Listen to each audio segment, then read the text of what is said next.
we roll, right? How y'all doing this morning? Awesome. I can't believe you got up this early. I hate speaking in the morning because nobody laughs at my... I want to say hi to all the hot chicks here at the National Religion Broadcasters. We'll talk about that religion thing a little later. I could do my... Sean Hannity would be nothing without me. That's so bad about speaking in the morning. Did you all watch last night the Oscars? You know Mark Levin, so I could do him. I may tell you one other thing about you liberals. And that's what I'm talking about. First, I want to say thank you to all of you. Because the values that built this country are Judeo-Christian values. And you represent all that is good for America at a time where we are mocked, where we are ridiculed, when we're made fun of, and there's almost, if you watched Hollywood last night, I could not watch the Oscars. Anyone here watch it? Good. Because what I'm about to tell you is good information. It was not just a Trump bashing fest, but a Red America bashing fest. And the things that they would like our country to do is exactly why I am going to say to you tonight, I said once early in my career, we need to become the media. We need to build a new Hollywood that caters to the values of the American people, that will inform us, enlighten us, entertain us, and also maybe a movie once in a while that has a message, right? That would be a nice thing. So last night, let's see. And I'm thinking, okay, why do we want to secure the borders? And the thing that really drives me nuts is they don't realize they just had the White House for 8 years. And if they care so much about people, why under Obama do we have 13 million more Americans that are on food stamps? The media never told you that. 8 million more Americans that are in poverty. These are our fellow Americans that can barely put food on their table. We have, under Obama, the lowest labor participation rate since the 70s. What's the American dream? A home. How many of you, remember you got your first home? How awesome you felt? I bought my first home in Roswell, Georgia. 51-year low home ownership rate in America since Obama's been president. The worst recovery since the 40s. 1 in 6 American men, 18 to 34, are either in jail or living in mommy and daddy's basement. And on top of all of that, he accumulated more debt than every other president before him combined. This is not going to be all political. So, is there a liberal here? There's got to be one. This is the worst part of the conference for you. What's your name? There's always one in every crowd. Here, liberal. Mark, what happened to you, Mark? Oh, of course. Flew in from La La Land. There we go. I can help you. There's therapy available. So, and then he accumulates more debt than every other president before him combined. 43 other presidents. And he said when he was running $9 trillion in debt, that's unpatriotic, that's irresponsible. And he alone accumulated more debt. So we're robbing our kids blind. Then, of course, he gave us Obamacare. Keep your doctor, keep your plan. The average family saves, Mark, are you going to defend this? The average family saves $2,500 a year. Millions lost their doctors, Mark. Millions lost their plans. The average American plan went up $5,400 under Obama, and that doesn't include 2017. And if you live in Arizona, that's right next to La La Land, those people have seen a 117% increase in health care this year alone on top of what they've already paid. As the head of Aetna said, it's in a death spiral, no pun intended, and it's spinning out of control. So, if you listen last night, what did they make fun of Donald Trump? They basically insinuated all of us who voted for Donald Trump are racist. All of us that voted for Donald Trump are lacking in compassion because we want border walls. Most of us are lacking in compassion because we don't want to take in Syrian or refugees from countries that don't share our values. That was the message. And as I read the comments this morning, I'm thinking, let's take the refugee issue. So, If you grow up in a country whose values diametrically are opposed to our values, where under Sharia law in some of these countries, women, ladies, how would you like your husband's boyfriends and sons telling you how to dress? How would you like it that legally you cannot drive a car? How would you like it that a man decides if you go to work or school? How would you like it that a man decides if you can fly internationally? How would you like it if maybe there's disagreements morally on gay marriage? Some people in the gay and lesbian community don't like Sean Hannity because I don't support changing the definition of marriage, but I certainly don't support throwing men and women off buildings like they do in Iran and elsewhere. I don't support that Christians and Jews. How many countries do you think, Arab countries, don't allow people with Israeli passports in? There are 16 countries. And now we're getting lectured by Hollywood. There was a guy from Iran last night, an Iranian, I guess, director, producer, and he wrote a vicious letter lecturing America last night. And he won an award of, well, some kind, I don't know what it was. And I'm thinking, you're lecturing America, where we treat women with love and dignity and respect, where you can be gay and lesbian and not be killed? You're lecturing America on freedom? Why don't you go home and fix your own country and then come back here and tell us what to do in this country? That's correct. You know, when they talked about, well, Donald Trump doesn't take in refugees, I'm thinking, well, he supports safe zones, those that are victim of a civil war due to no part of their own. He supports the idea that we will militarily protect them in their own country. We'll provide them food, water, medicine, supplies, baby formula, whatever they need, because our top national security and intelligence agents have told us the following, that ISIS will infiltrate the refugee population.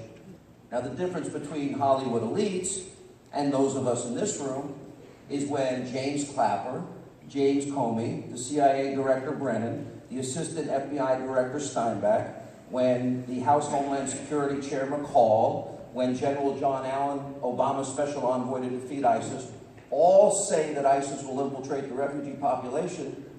I'm not willing to gamble with the life of one single American, not one, to be politically incorrect.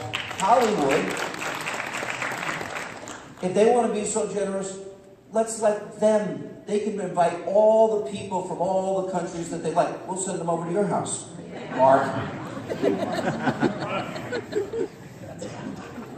How do you ascertain if you grew up in a country that treats women horribly, tells them how to dress, they can't drive, they can't travel, gays and lesbians are killed, Christians and Jews are persecuted? How do you know that they want to come here because they want to assimilate and adopt our values? Or do they want to, do they have ill intentions? And does anyone in this room doubt that ISIS will indoctrinate people how to get through the vetting process as part of their mission, their caliphate, their jihad, to slaughter innocent men, women, and children because their ideology is so dark, so twisted, that they think they're doing Allah's work, God's work, when they strap bombs on their own children, send them into a mall, or a pizza parlor, or a restaurant, and blow them up. And then they tell their kids that Allah will give them 72 virgins. Mark. By the way, 72 virgins, it's me, Bill Clinton. I got to rethink this jihad thing. Oh, you're waking up, finally. Right.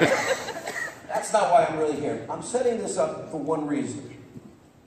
Hollywood showed us last night something that I have known for a long, long time. I believe, I am a Christian. I believe, I was raised a Roman Catholic. I'm kind of upset with the church. But I believe that there is God the Father. Jesus Christ is his only Son. That he came to earth to absolve us, to reconcile us to our Creator. And I believe that America is the land of liberty and freedom, and that we are blessed beyond measure to live here. My grandparents came from Ireland, all four of them, 10, 20 bucks in their pocket max. And they worked 18-hour days, but they loved the opportunity and the liberty that was created. So now we have a divide. We have Hollywood over here with their values that seems to have contempt for our values. And then we've got all of you here, and you look all this red that's in the country. You've seen the map? Mark, that's not your piece. You really regret raising your hand now, don't you? we got a huge cultural divide. And when I watch movies, I have every single channel you could ever buy. I have HBO, I have Cinemax, I have Showtime, I have Epix, I have Flix. I have every single pay-per-view channel you can buy. It's over 500 or 600 channels I have. I cannot tell you how many times in my life I have flipped through every one of them. Anyone else do that? And there's nothing that I really want to watch except ESPN. I watch myself because I'm very vain. I actually don't ever watch myself, if you want to know the truth. And I get frustrated. But then there are movies that come along that I love. I love Gladiator. I love that movie. I like people that fight for what they believe in. I love the underdog. You know, I like Braveheart.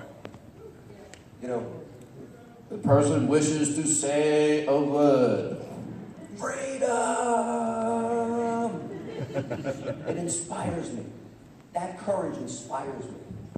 The Passion of the Christ brought me to tears. It impacted me.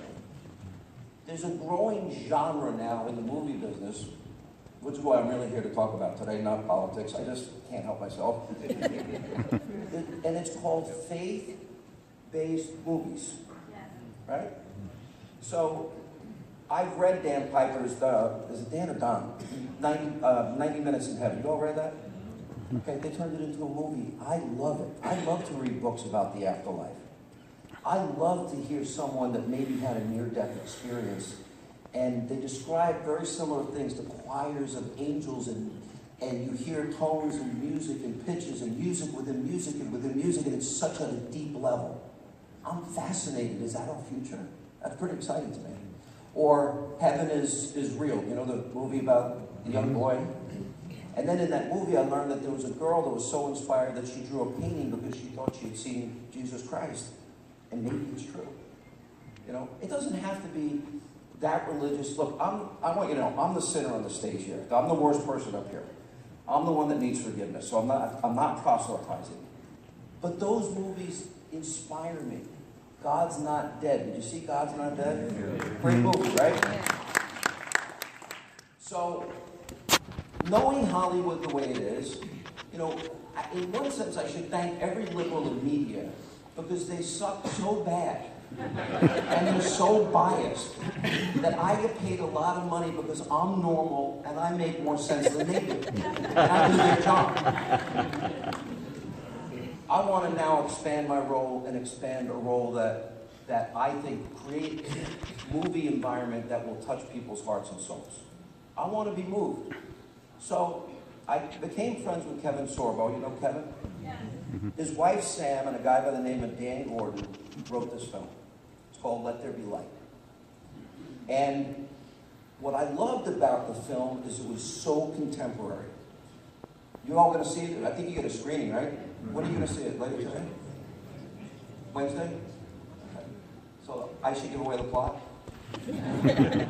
I'll give you the basics. The movie starts out and you have like a debate setting. You got over here, I don't know why they didn't put the conservative over here, but I guess it's left looking that way. Okay. You have Kevin Sorbo. And Kevin Sorbo is a glitterati, paparazzi, best-selling author, loved by all of Mark's friends in Hollywood.